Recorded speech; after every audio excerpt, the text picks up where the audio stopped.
Hello बच्चों, तो अपन rapidly variant flow पढ़ रहे थे। रैपिडली वेरिएंट फ्लो में मैंने दो चीज़ें आपको बता दी थी। सबसे पहले हाइड्रोलिक जंप, सबसे पहले आपको बताया था कि रैपिडली वेरिएंट फ्लो होता क्या है। उसके बाद रैपिडली वेरिएंट फ्लो में पहला जो टॉपिक था वो था hydraulic jump and standing wave, ठीक है। और उसके बाद अपन ने पढ़ा था डेप्थ ऑफ हाइड्रोलिक जंप की, जो डेप्थ आएगी हाइड्रोलिक जंप की वो कितनी आएगी, इसको मैंने बताया था d1 माइनस d2 को ये अपन क्या बोलते हैं, या d1 minus d2 capital d1 minus d2 को ये अपन क्या बोलते हैं, डेप्थ ऑफ हाइड्रोलिक जंप, ठीक है। डेप्थ ऑफ हाइड्रोलिक जंप बच्चों आज अपन पढ़ेंगे कि जो ये हाइड्रोलिक जंप है उसकी वजह से एनर्जी का लॉस कितना होता है ना। तो आज का जो टॉपिक है वो टॉपिक है energy loss due to hydraulic jump. बहुत ही आसान सा टॉपिक है, ये सबसे इजी टॉपिक है। देखो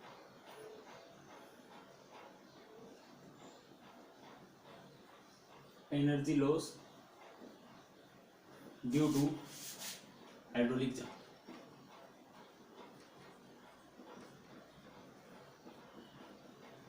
energy loss due to hydraulic jump. देखो बच्चों, अगर मैं बात करूं एनर्जी लॉस HL, क्योंकि हेड के टर्म में ही बात करूंगा, तो बात की जाए E1 माइनस E2।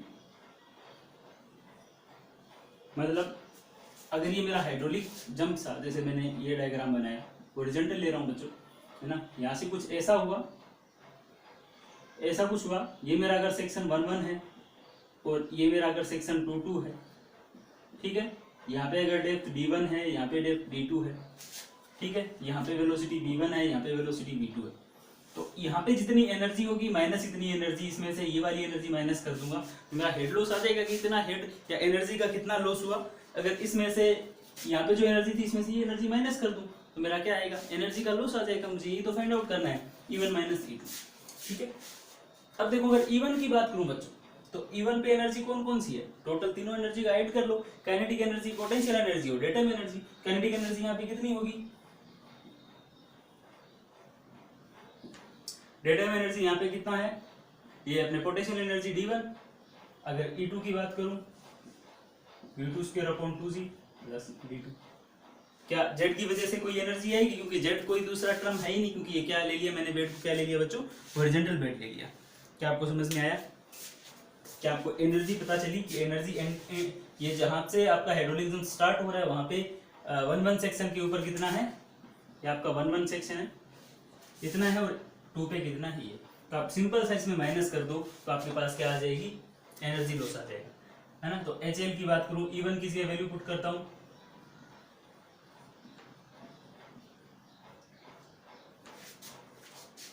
बहुत आसान है बच्चों, बिल्कुल भी ऐसा ऐसा मानो इसमें कुछ भी नहीं है। बस थोड़ा सा एक जो पिछले डेरिवेशन जो अपन ने किया था उसका एक जो रिजल्ट है वो इसमें काम आएगा, वो मैं आपको बता देता हूँ कौन सा आएगा। तो जैसे ही HL की आप वैल्यू निकालते हो, इस डायग्राम को मैं हटा देता हूँ।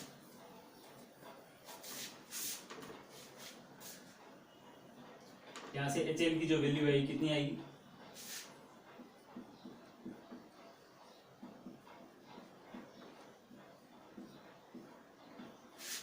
माइनस, अगर इसमें से इन दोनों में से अगर माइनस कॉमन लूंगा तो बच्चों आगे पहले क्या आएगा, d2 माइनस d1,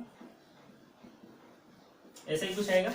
माइनस मैंने कॉमन ले लिया तो d2 माइनस का होगा और d1 प्लस का होगा, ठीक है। तो ये देख लो, माइनस अगर मल्टीप्लाई करता हूँ तो d2 माइनस का होता है और d1 प्लस का होता है, ठीक है। ये रिजल्ट आएगा आपका, HL की वैल्यू यही आएगी, ठीक है।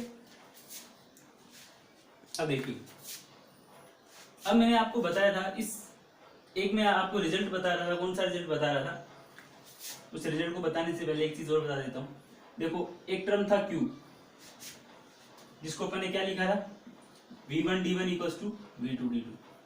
ये Q क्या था, डिस्चार्ज पर यूनिट वेट था। Q क्या था, डिस्चार्ज पर यूनिट वेट। तो क्या यहाँ से V1 स्क्वायर की जगह मैं ये पुट कर सकता हूँ Q square upon D1 square, कर सकता हूँ, क्योंकि इन दोनों तरफ स्क्वायर कर दो तो Q square V1 square D1 square, और V1 स्क्वायर की वैल्यू कितनी आ जाएगी, Q square upon D1 square. ऐसे ही V2 स्क्वायर की वैल्यू कितनी आ जाएगी, Q square upon D2 square. क्या ये अपन लिख सकते हैं, ठीक है। तो यहाँ पे V1 और V2 की जगह ये वैल्यू पुट कर दो, V1 की जगह वैल्यू पुट की तो कितना आया, देखना कुछ गलत ना करते हैं अपन, यही 2g d1 square minus d2 minus d1। ठीक है, कुछ भी गलत नहीं है।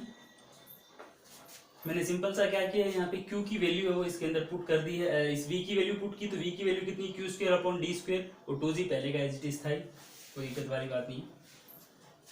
तो ये आपके पास रिजल्ट आ गया इतना इतना। आप नोट डाउन करो, उसके बाद दोबारा स्टार्ट करते हैं।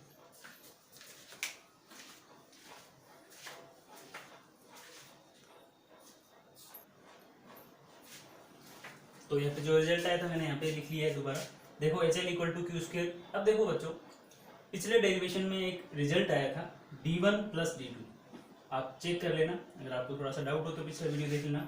d1 प्लस d2 की रिजल्ट आया था 2q square upon g d1 d2।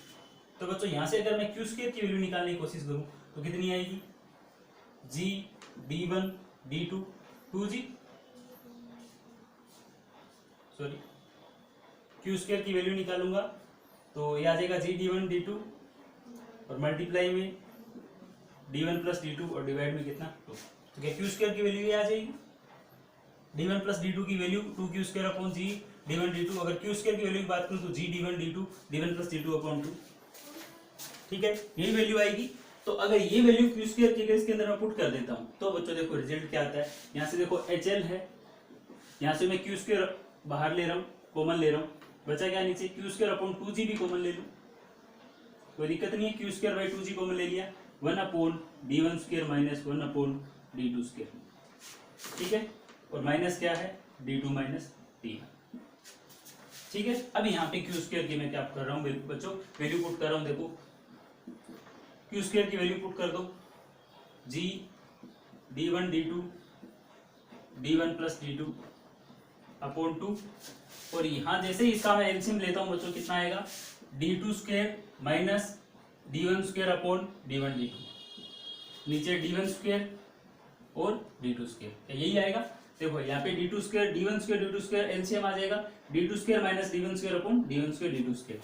ठीक है, और माइनस क्या होगा d2 माइनस d1, क्या यही आएगा। मैंने क्या किया सिंपल सा, एक 2g दिया q स्क्वायर अपॉन 2g, देखो q स्क्वायर की वैल्यू थी ये वाली, पुट कर दी, नीचे 2g था ऐसे का ऐसा लिख दिया, और 1 upon d1 square minus 1 upon d2 square को मैंने क्या कर लिया, एलसीएम लेके सोल्व कर दिया। देखो क्या चीजें डिलीट तो आपने कैंसिल हो रही है, g से g कैंसिल हो रहा है। ठीक है, HL इक्वल्स टू, यहाँ पे देखो बच्चों d1 स्क्वायर d2 स्क्वायर है, ऊपर d1 d2 है, तो क्या एक d1 d2 कैंसिल हो जाएगा, बिल्कुल हो जाएगा। तो HL इक्वल टू आ जाएगा आपके पास d1 प्लस d2, यहाँ से केवल d1 प्लस d2 होगा। इसको मैं क्या लिख सकता हूँ, ये वाले टर्म को, इस वाले टर्म को d2 a square minus b square को क्या लिख सकता हूँ, d2 प्लस d1 और d2 माइनस d1 लिख सकता हूँ। a square minus b square को a plus b a minus b। ठीक है, और नीचे क्या टर्म बचा, एक तो बचा 2 2 जा 4 d1 d2। ठीक है, और माइनस क्या है d2 माइनस d2, यही है बच्चों, क्या और कुछ बचा, कुछ नहीं हुआ। इसको क्या ऐसे लिख दो, HL इक्वल टू, ये देखो d1 प्लस d2 का स्क्वायर हो रहा है, एक d2 minus d1 upon 4 d1 d2 minus d2 minus d1। क्या सही है, बताओ कुछ गलत तो नहीं कर रहे अपन, गलत नहीं करे तो आप नोट डाउन कर लीजिए।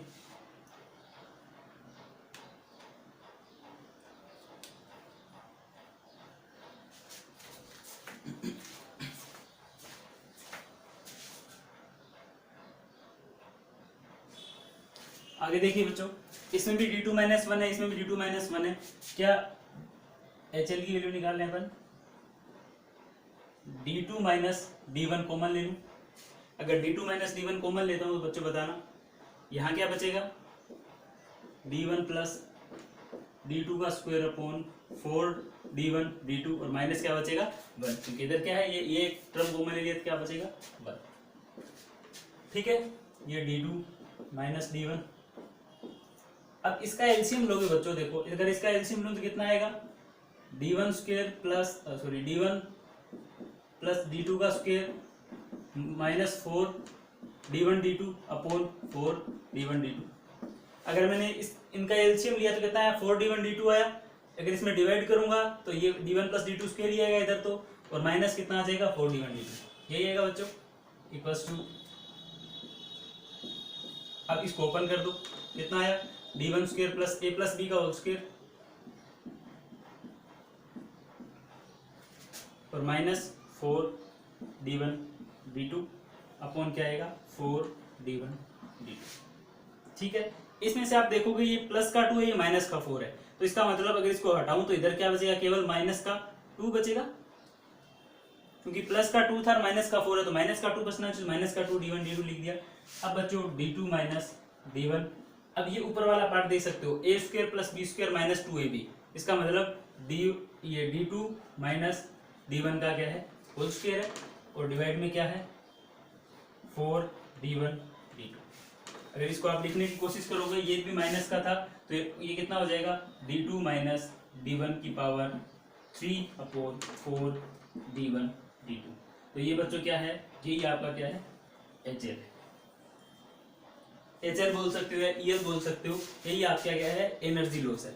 तो आप बोल सकते हो कि हाइड्रोलिक जंप की वजह से कितनी एनर्जी लॉस हुई, इतनी एनर्जी लॉस हुई। अगर आपको d1 d2 की वैल्यू पता है तो आप इजीली आपको दे दे d2 और d1 की वैल्यू, मान लो आपको दे दे 2 मीटर और 3 मीटर, ऐसे वैल्यू दे दे, आप आराम से आप एनर्जी लॉस बता सकते हो कि कितनी एनर्जी लॉस हुई है इस हाइड्रोलिक जंप की वजह से। तो ये आपका जो आंसर है इसका, ये काफ़ी इंपॉर्टेंट है, न्यूमेरिकल भी आ सकता है इसमें और आपसे पूरा डेरिवेशन पूछा जा सकता है। तो सिंपली बच्चों इस डेरिवेशन में अपन ने किया क्या, अगर वो दोबारा देखा जाए तो आपने केवल दोनों जो आपका हाइड्रोलिक जंप था उसमें फर्स्ट पार्ट 1-1 सेक्शन और 2-2 सेक्शन दोनों पे आपने क्या किया, एनर्जी देख ली कितनी है। एनर्जी सिंपल वही काइनेटिक, पोटेंशियल और डेटम तीनों होती है, डेटम यहाँ पे थी नहीं तो काइनेटिक और पोटेंशियल दोनों टाइप की एनर्जी थी, पर हेड थी है ना, पर वेट थी, तो दोनों को ऐड कर लिया आपने।